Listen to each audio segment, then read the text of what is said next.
Hello everyone, स्वागत है आप सभी लोगों का एक और नई वीडियो में। यहाँ पर हम लोग डिस्कस करने वाले हैं यूटेट उत्तराखंड के लिए एक और नई वीडियो जिसमें इंपॉर्टेंट एमसीक्यूज रहेंगे। प्रीवियस अगर वीडियो नहीं देखी है, सेट नंबर 1 हम डिस्कस कर चुके हैं सीडीपी में, जिसमें हम लोगों ने इंक्लूसिव एजुकेशन के बारे में डिस्कस किया था, सारे इंपॉर्टेंट क्वेश्चंस देखे थे।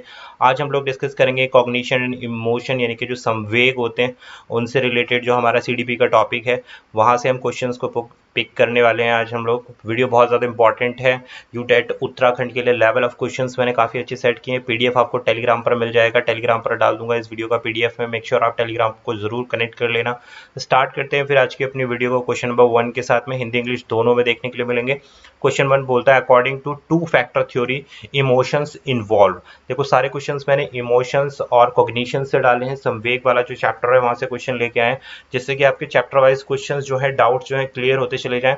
तो according to two factor theory, जो द्विविधि कारक सिद्धांत है, उसके अनुसार संवेग किस चीज में शामिल होते हैं? फिजियोलॉजिकल अराउजल में होते हैं, कॉग्निशन लेवल ऑफ अराउजल में होते हैं, physiological arousal and cognition level में होते हैं, या इनमें से कोई नहीं। देखो ये बहुत बढ़िया और बहुत अच्छे लेवल पर क्वेश्चन है कि भौतिक उत्तेजना पर होंगे, उत्तेजना एवं संज्ञानात्मक लेवल पर होंगे, भौतिक उत्तेजना या फिर संज्ञानात्मक लेवल, या इनमें से कोई नहीं। किसकी बात की जा रही है? टू फैक्टर थ्योरी के अकॉर्डिंग संवेग क्या है, कॉग्निशन क्या है? तो राइट आंसर है option number B is the right answer question number 1 के लिए। देखिए द्वि कारक फैक्टर ऑफ थ्योरी, यानी कि टू फैक्टर ऑफ थ्योरी के अकॉर्डिंग इमोशंस क्या है भाई?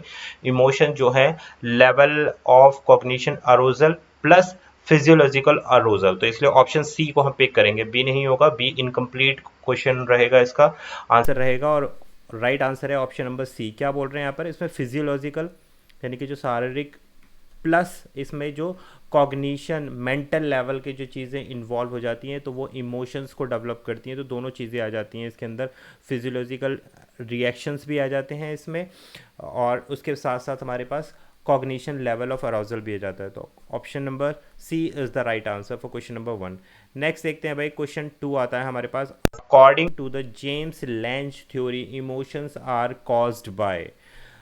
जेम्स लैंग सिद्धांत के अनुसार संवेग किस कारण उत्पन्न होते हैं? Option number A physiological reaction, physiological reactions दोनों में एक ही ऑप्शंस आ गए हैं, बोथ ए एंड बी या none of these. Next option देख लेते हैं भाई, भौतिक प्रक्रियाओं द्वारा, फिज और दूसरा होता है बी बोलते हैं मनोवैज्ञानिक प्रक्रियाएं द्वारा, या फिर ए और बी दोनों के द्वारा, या इनमें से कोई नहीं। तो आपको बताना है कि भाई जेम्स लैंग थ्योरी के अनुसार संवेग किस कारण, जो इमोशंस हैं वो किस कारण डेवलप होते हैं? भौतिक यानी कि फिजिकल रिएक्शंस के द्वारा, यानी कि फिजियोलॉजिकल रिएक्शंस के द्वारा। और नेक्स्ट जो ऑप्शन यहाँ पर इंग्लिश में जो है रिपीट हो गया है, बट ये रिपीट नहीं है, यहाँ पर है हमारे पास मनोवैज्ञानिक, साइकोलॉजिकल, फिजियोलॉजिकल नहीं साइकोलॉजिकल आएगा यहाँ पर। साइकोलॉजिकल रिएक्शन, फिजियोलॉजिकल रिएक्शन, या बोथ ए एंड बी। तो करेक्ट आंसर है हमारे पास option number A is the right answer. James Lange theory के अनुसार जो इमोशंस होते हैं, जो संवेग होते हैं, वो किसके द्वारा कॉज होते हैं, क्या कारण होता है? फिजियोलॉजिकल जो शारीरिक रिएक्शंस होते हैं उनके कारण। भाई ये क्या होते हैं? हमारे शरीर में अपने आप ही ऑटोमेटिकली ट्रिगर्ड होते हैं ये जो इमोशंस होते हैं, जो संवेग होते हैं, जो किसके द्वारा होते हैं? फिजियोलॉजिकल रिएक्शंस के द्वारा होते हैं, ऑटोमेटिकली जनरेटेड होते हैं, ट्रिगर्ड होते हैं। फिजिकल रिस्पॉन्स एक स्टिमुलस के थ्रू जनरेट होता है। जैसे जितने भी हमारे इनबॉर्न रिफ्लेक्स एक्शंस होते हैं, वो सारे के सारे इमोशंस के अंतर्गत आ जाते हैं भाई। बात क्लियर हो गई? नेक्स्ट बढ़ेंगे भाई क्वेश्चन नंबर 3 के साथ। What kind of characteristics define someone as emotionally unbalanced. ये कौन सी ऐसी विशेषता है जो किसी को इमोशनली अनबैलेंस दिखाएगा? हिंदी में देखते हैं, किस तरह की विशेषता किसी व्यक्ति को भावात्मक प्रकार से असंतुलित रूप में परिभाषित करती है? ऑप्शन ए, जो भावनाओं के अनुकूल करने में सक्षम नहीं होता, जो भावनाओं को व्यक्त करने में सक्षम नहीं होता, जो भावनाओं को समझने में सक्षम नहीं होता, या उपरोक्त में से कोई नहीं। आपको बताना है कि क्या एक सही परिभाषा होगी जो भावात्मक प्रकार से असंतुलित होते हैं जो लोग, उनको आप किस तरीके से डिफाइन करेंगे, ये इस क्वेश्चन में पूछा गया है। तो देखो राइट आंसर है option number A, who is not able to adopt emotions, कि जो अपनी संवेगों को अडॉप्ट नहीं कर पाता है, या फिर उनके जो अपनी भावनाओं को अनुकूल करने में सक्षम नहीं होता है। भावात्मक प्रकार ही तो पूछा जा रहा था आपसे, तो जो अपनी इमोशंस को कंट्रोल ना कर सके, या अपने इमोशंस पर अपने इमोशंस को संभाल के ना रख सके। अब देखो जो इमोशंस वाला फैक्टर है ना, इसको हम देखते हैं। देखो जो इमोशंस वाला फैक्टर है, दो चीज़ें होती हैं, एक होती है इमोशन, दूसरा होता है कॉग्निशन। इस चीज़ को ध्यान रखना। तो देखो जो कॉग्निशन होता है वो संज्ञान से रिलेट होता है। संज्ञान क्या है? एक तरीके का मेंटल प्रोसेस, यानी कि आपके मस्तिष्क द्वारा ये कंट्रोल होता है। बट इमोशन जो है मस्तिष्क द्वारा कंट्रोल नहीं होता है। इमोशन क्या है? इमोशन एक मानसिक अवस्था है, ऐसे समझ सकते हो। यहाँ क्या है भाई? ये एक मेंटल प्रोसेस है, यानी कि मानसिक प्रक्रिया है कॉग्निशन जो है। बट इमोशन क्या है? मानसिक स्थिति है कि आप किस स्टेज से होकर गुजर रहे हैं, वो आपके इमोशंस को बताएगा। बट कॉग्निशन क्या है? कि आपकी मस्तिष्क की जो प्रोसेस करने की क्षमता है वो आपकी कॉग्निशन के अंतर्गत आ जाती है। तो इमोशंस जो है एक व्यक्ति के व्यवहार को, एक पर्सनालिटी को, एक कैरेक्टर को रिप्रेजेंट करते हैं। बट कॉग्निशन जो संज्ञान होता है भाई, वो अलग अलग चीज़ों पर डिपेंड करता है। जैसे आपका परसेप्शन हो सकता है, सोचने का नज़रिया जो होता है, या फिर आपका अटेंशन, ध्यान देना किसी भी चीज़ पर। जैसे मैं अभी आपको पढ़ा रहा हूँ तो वो आपके कॉग्निशन स्टेज से रिलेट करता है, और कॉग्निशन स्टेज का ही एक पार्ट होता है। जैसे परसेप्शन, सोचना, किसी चीज़ पे विचारना, या फिर ध्यान देना, ध्यान केंद्रित करना। कोई भी आपके मन में जो विचार आ रहा है, थॉट प्रोसेस जो है वो भी आपका मस्तिष्क से भी निकल के आएगा। या फिर जो आप भाषा का इस्तेमाल कर रहे हैं, लैंग्वेज जो इस्तेमाल कर रहे हैं, वो भी आपके कॉग्निशन का पार्ट है। आई होप क्लियर हो गया होगा। तो इमोशनली अनबैलेंस्ड व्यक्ति क्या कौन होता है? जो अपने इमोशंस को कंट्रोल नहीं कर सकता, अडॉप्ट नहीं कर सकता है, उनके अकॉर्डिंग नहीं चल सकता है। मतलब इमोशन के अकॉर्डिंग, इमोशंस को कंट्रोल ना करने की क्षमता इमोशनली अनबैलेंस कहलाती है। Option A is the right answer. Next पढ़ते हैं भाई क्वेश्चन नंबर 4 के साथ में। विच of the following is not a component of cognition? निम्न में से कौन सा एक कॉग्निशन का कॉम्पोनेंट नहीं है, घटक नहीं है?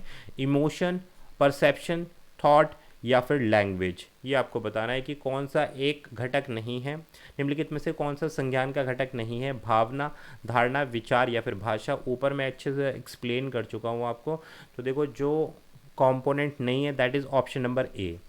ठीक है भाई, इमोशन बिल्कुल अलग चीज़ है, अभी ऊपर मैंने समझाया आपको, और कॉग्निशन ये सेपरेट थिंग हो गई। अब कॉग्निशन के अंतर्गत आती हैं सारी चीज़ें। परसेप्शन भी कॉग्निशन का पार्ट है, थॉट भी कॉग्निशन का पार्ट है, और भाषा भी आपकी कॉग्निशन के पार्ट है। बट इमोशन क्या है? एक आपका कह सकते हैं पर्सनैलिटी है, आप ऐसे भी डिफाइन कर सकते हैं, एक व्यक्तित्व है। इमोशंस के थ्रू आप जाने जाते हैं कि भाई कोई व्यक्ति, इमोशंस का मतलब कि एंगर में है, सौरो में है। तो ये सारी चीज़ें क्या हैं? ये इमोशन को डिफाइन करती हैं। नेक्स्ट क्वेश्चन नंबर आता है हमारे पास 5। Choose the appropriate meaning of the emotion from the following. आपको एक करेक्ट मीनिंग चूज़ करना है नीचे दिए गए फॉलोइंग में। किसके रिस्पेक्ट में? इमोशंस के रिस्पेक्ट में। डिस्टर्बेंस और excitement in a feeling, love and affection, fear and aggression, या फिर एंगर एंड लोनलीनेस। इनमें से कौन सा ऑप्शन जो है इमोशन को बेस्ट एक्सप्लेन करेगा? निम्नलिखित में से भावना के उपयुक्त अर्थ का चयन करना है।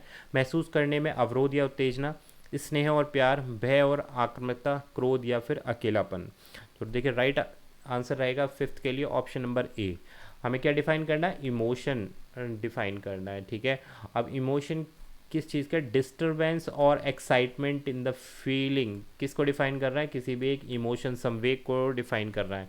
अब मैं अगर बात करूं, जैसे ये लव हो गया आपका, फियर हो गया, एंगर हो गया, तो ये आपका इमोशन को एग्जैक्ट डिफाइन नहीं करेगा। ये क्या है? These are all stages of mind. आप इनको समझ सकते हो, ये एक तरीके से स्टेजेस ऑफ माइंड है। ठीक, तो यहाँ पर जो अप्रोप्रिएट मीनिंग रहेगा इमोशंस का, दैट इज़ डिस्टर्बेंस या फिर एक्साइटमेंट इन द फीलिंग, ये आपका इमोशन रहेगा। महसूस करना या फिर अवरोध या उत्तेजना। Option A is the right answer. Next पढ़ेंगे भाई क्वेश्चन नंबर 6 के साथ में। Which one of the following is not an emotion? अब आपको बताएं इनमें से कौन सा एक इमोशन नहीं है? मेमोरी, अटेंशन, स्टिमुलस, या फिर एंगर। भाई इजीली आप बता सकते हो कि इनमें से कौन सा इमोशन नहीं है? मेमोरी, अटेंशन, स्टिमुलस, या फिर एंगर। को दोबारा से देख लेते हैं। निम्नलिखित में से कौन एक भावना है? अच्छा नहीं, कौन सी एक भावना है, मैं गलत पूछ रहा था कि इनमें से आपको बताना कौन सा एक इमोशन है। तो स्मृति, ध्यान, प्रोत्साहन, या फिर क्रोध।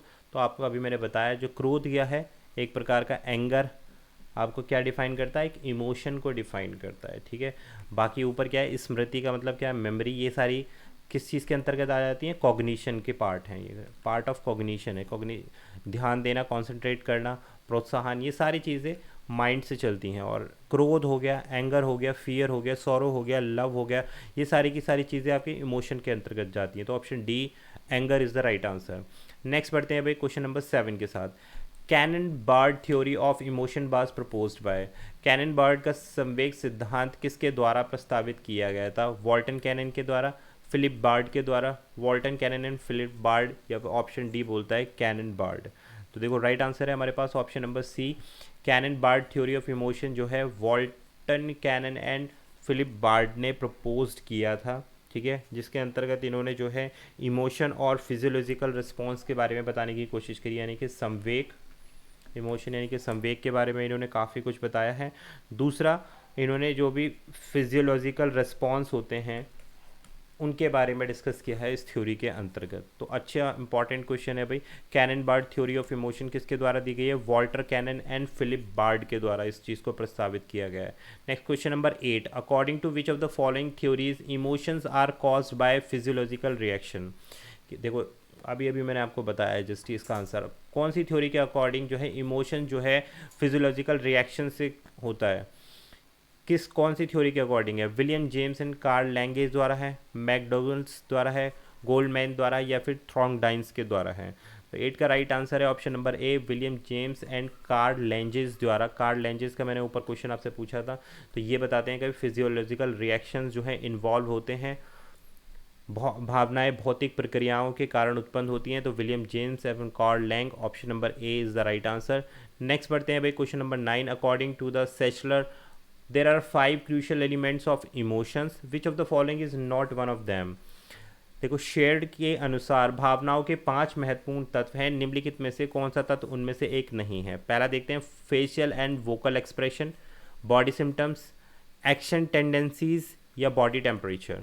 हिंदी में देख लो भाई, स्वर अभिव्यक्ति, शरीर के लक्षण, प्रवृत्ति यानी कि पेशीय प्रतिक्रियाएं, शरीर का तापमान।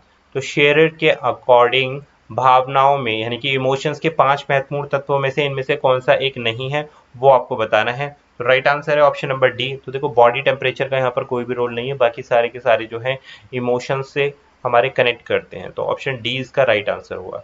नेक्स्ट बढ़ते हैं क्वेश्चन नंबर 10 के साथ। मेरे यहाँ पर हमारे पास रीजंस दे रखे हैं, 2 स्टेटमेंट दिए, एक असर्शन ए दिया है, दूसरा एक रीजन आर दिया है। दोनों स्टेटमेंट आपको पढ़ने बताना है कौन सा सही है कौन सा गलत, ठीक है। A print rich environment in a primary classroom is essential for language development of the child. R बोलता है emotion play an important role in learning. अब आपको बताना है असर्शन ए सही है या आर सही है, या ए और आर दोनों ही सही हैं। तो आपको ये चूज करना है। एक बार हिंदी में देख लो, प्राथमिक कक्षा में एक प्रिंट समृद्ध वातावरण बच्चों के भाषा विकास हेतु आवश्यक है, ये हुआ एक कथन। अधिगम में भावनाएं महत्वपूर्ण भूमिका निभाती हैं। तो भाई क्या जो रीजन आर है वो ए को सेटिस्फाई करता है, या ए और आर दोनों सही है, या फिर ए और आर दोनों गलत हैं? क्या राइट आंसर होगा? तो देखो राइट आंसर रहेगा हमारे पास ऑप्शन नंबर बी, ए और आर दोनों सही हैं, लेकिन आर जो है ए की सही व्याख्या नहीं करता है। देखो कहने का मतलब है आर अपनी जगह बिल्कुल सही है, लेकिन आर ऑप्शन ए की जो है स्टेटमेंट ए की जो है व्याख्या नहीं करता। ए अपनी जगह सही है, आर अपनी जगह सही है, तो इसलिए हमने ऑप्शन नंबर बी दिया है। ए क्या बोलता है, प्राथमिक कक्षा में एक प्रिंट समृद्ध वातावरण यानी कि एक अनुकूल वातावरण बच्चों के भाषा विकास हेतु आवश्यक है। बिल्कुल सही बात है भाई, अगर आप किसी भी बच्चे को लैंग्वेज सिखा रहे हैं और उसके लिए आप एक अनुकूल वातावरण दे रहे हैं, तो वो इसके लिए बहुत ही फेवरेबल कंडीशन हो जाती है किसी भी भाषा को सीखने के लिए। आर बोलता है अधिगम में भावनाएं महत्वपूर्ण भूमिका निभाती हैं। अधिगम यानी कि लर्निंग टीचिंग लर्निंग प्रोसेस में जो इमोशंस होते हैं वो एक बहुत अच्छी और बहुत महत्वपूर्ण भूमिका आपकी क्लास में निभाते हैं। इस चीज पर भाई इमोशंस वाले चैप्टर पर हम क्यों ध्यान देते हैं सीडीपी में, क्योंकि बच्चे जो हैं इमोशनली बहुत वीक होते हैं इन प्राइमरी स्टेज। अब इसी इमोशन को टीचर्स को ध्यान में रखते हुए टीचिंग करनी है, क्योंकि अगर इन इमोशंस का ध्यान नहीं रखा जाएगा तो बच्चे जो है टूट जाएंगे, एक इंटरनली स्ट्रांग अपने आप को फील नहीं करेंगे in the field of education. और कई बार ऐसा होता है कि अगर बच्चे इमोशनली डिस्टर्ब हो जाते हैं तो वो कभी भी अपने कॉन्सेंट्रेट नहीं कर पाते हैं through out the life span, अपनी चाहे वो स्टडीज हो या फिर दूसरी लाइफ लॉन्ग प्रोसेस हो जिसमें भी जो भी आप डे टू डे एक्टिविटीज़ है, इमोशनली डिस्टर्ब कोई भी अगर स्टूडेंट है या कोई एक पर्सन है तो वो अपनी लाइफ में कभी सक्सेस नहीं हो पाता। तो इमोशंस को स्ट्रॉन्ग करना है, इमोशनली डिस्टर्ब नहीं करना है बच्चे को, इमोशनली स्ट्रॉन्ग प्रिपेयर करना है। तो इसलिए option number B is the right answer. तो भाई ये थे हमारे आज के 10 important questions practice set number 2 के लिए। आई होप आपको क्लियर हुए होंगे। सीडीपी यूटेट पेपर 1 और पेपर 2 के लिए लगातार हम प्रैक्टिस सेशन हम डिस्कस कर रहे हैं। वीडियो पसंद आ गई हो तो यार लाइक शेयर और चैनल पर नए हो तो सब्सक्राइब कर देना।